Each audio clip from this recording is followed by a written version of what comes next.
옛날에는 100m를 같은 선에서 출발해서 같이 뛰었어요. 그러나 지금은 50m 앞에 출발하는 놈들이 있습니다. 또 그 중에 몇 놈은 자전거를 타고 50m 앞에 출발합니다. 그러니까 이 게임은 안 하는 게 맞아요.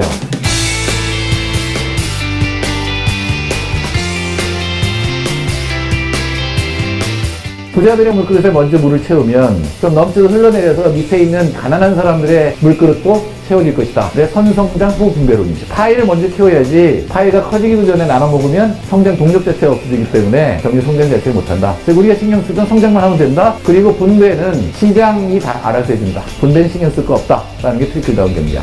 실제로 당시에는 트리클다운 경제가 작동을 했습니다. 45년에서 75년까지. 그러나 70년대 중반이 지나면서부터는 성장률은 떨어지고 분배는 악화되는 현상이 지금까지 계속됩니다. 우리나라도 트리클다운 경제가 작동했습니다. 성장률도 높고 상당히 분배 상태가 악화되지 않는 상태가 지속되다가 어느 순간부터 확 꺾였습니다. 언제일까요, 이게? 외환위기를 기점으로 해서 우리 경제는 굉장히 나빠져요. 세계적으로는 두 가지 성장 모델이 있어요. 하나는 수출을 해 성장하는 나라. 그럼 어딘가 사줘야 될 거 아니에요, 수출을 하면. 사주는 나라가 부채지도 국가입니다. 자기의 소득보다 더 많이 사면 빚으로 그걸 이끌어가는 거예요. 수입을 했는데 그 국가들의 경제가 나빠지면서 수출하던 나라도 굉장히 힘들어지는 거예요. 지금은 이익에 잘 성립을 하지가 않고, 과거에는 우리나라의 경제는 이익에 빠지면 우리나라 돈의 가치가 확 나빠지고, 그럼 수출이 확 증가하고, 수출이 증가하면 대기업이 투자를 늘리고, 그런 고용이 늘어나서 우리나라 경제가 회복이 되는 메커니즘이었습니다. 외환위기 이전까지는 적어도 그게 작동을 했던 거죠. 그러나 이제는 것들이 작동하기 굉장히 어렵습니다. 우리 수출을 갖다 수용하는 게 어려울 정도로 경제가 지금 침체가 되어 있는, 소비도 우리나라 늘어나기 힘들죠. 가계부채가 많아서 힘들고. 그래서 다른 어떤 성장 메커니즘을 만들지 않으면 성장만 갖고 안 되고 분배를 통해서 성장을 하는 메커니즘을 도입해야 된다. 소득은 두 가지에 생깁니다. 자산을 갖고 있어 생기는 소득이 있어요. 내가 주식을 갖고 있든 집을 갖고 있어서 거기서 생기는 소득이 있고, 또 하나는 일을 해서 얻는 소득이 있어요. 노동소득, 자산소득. 그 두 개의 관계를 표현해주는 게 노동생산성과 실질임금입니다.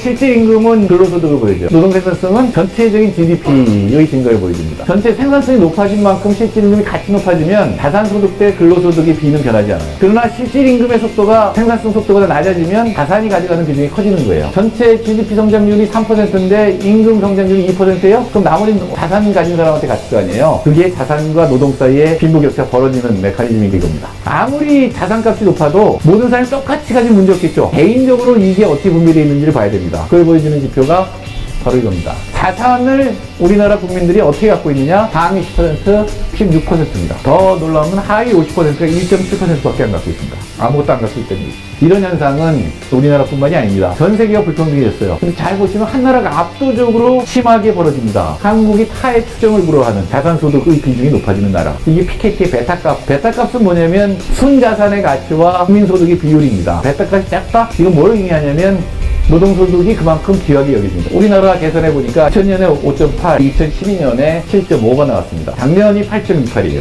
자, 이게 전세계 베타값입니다. 우리가 2000년에 5.8, 2010년에 7.5, 작년에 8.28. 세계에서 가장 베타값이 높은 나라. 그 이유는 아까 얘기한 거예요.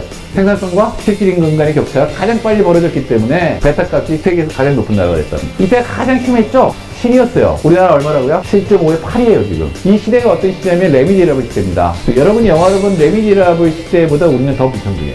이건 지니계수인데, 지니계수 0이면 이 5천만 명 똑같이 가지는 거예요. 한 사람이 다 가지면 지니계수 1이에요. 그러니까 숫자가 클수록 불평등한 거예요. 빨간 것과 파란 것의 차이는 말하자면 이게 복지예요. 정부가 세금을 걷어서 지출을 해서 그런 불평등들을 줄이는 거예요. 이게 벌어진다는 거는 그만큼 복지, 정부가 역할을 하는 거예요. 이때 느끼는 불평등도 하고 이때 느끼는 불평등들을 보면 복지가 늘어났어도 나는 여전히 훨씬 더 나빠졌죠. 시장에서 너무 벌어져 버리면 복지를 아무리 늘려도 옛날보다 나빠진다는 생각을 가지게 되죠. 그럼 복지에 대해서 부정적인 생각을 갖게 됩니다. 그럼 시장 자체에서 불평등을 없애자라는 발상이 나올 수 있겠죠. 그게 소득주도 성장입니다. 자, 임금이 올라간다. 아까 제가 시장에서의 불평등을 없애려면 임금을 올려야 된다 그랬는데, 이 임금이 올라가면 수출이 잘 안 되고 투자도 잘 안 늘어날 것 같고 그럼 경기가 나빠질 것 같은 느낌이 듭니다. 우리 또 그런 교육을 받았고. 근데 실제로 그 나라에서 어떤 일이 벌어지느냐, 노동소득이 1% 증가했을 때 투자도 오히려 촉진한다. 임금이 오르면 기업들은 생산성을 높이기 위한 방법으로는 기술을 발전시켜야 되는 거예요. 그리고 노동소득 증가가 수출 경쟁력도 약화시킨다. 세 번째로는 고용을 늘린다. 성장률이 높아지면 고용이 늘어나죠. 그러므로 임금이 올라가면 좋다. 임금을 올리는 정부 정책은 그렇게 많지 않습니다. 정부가 직접 개입할 수 있는 게 가장 확실히 개입할 수 있는 게 최저임금이에요. 그러나 더 지속적이고 좋은 방법은 노동조합을 강화하는 겁니다. 우리나라 노조조직률은 10%밖에 안 돼요. 비정규직이라든가 하층, 중소기업 노동자들의 노동조합을 강화하는 걸 정부가 돕고 하는 게 가장 왜 정치로 불평등 못 바꿀까요? 첫째는 불평등 현실을 제대로 인식해야 됩니다. 두 번째는 복지 재분배에 대한 믿음이 생겨야 됩니다. 평등주의 정당에 대한 투표를 해야 되는데, 우리나라에서 평등인식의 가장 큰 중요한 문제는 자기와 자기 자식의 미래에 대해서 슈퍼 울트라 낙관이에요. 이게 우리나라 대령에서 복지가 차지하는 위치 국제비교입니다. 제일 낮죠. 그리고 이게 사회이동성이에요. 한국은 사회이동성이 가장 낮은 사회로 바뀌었습니다. 지금. 이게 현실이에요. 그런데 이 사회이동에 대한 믿음이 1위예요. 이렇게 되면 복지에 반대해요. 내가 올라갈 건데? 바로 그게 미래에 대한 지나친 낙관이 복지에 반대를 하는 거예요. 자산 분배와 소득 재분배. 그러니까 먼저 시장에서 임금이 올라가고 불로소득이 비중이 떨어지고, 그 다음에는 복지 정책이 있어야 되고, 그 다음에 경제 민주화 이 정책이 있어야 됩니다.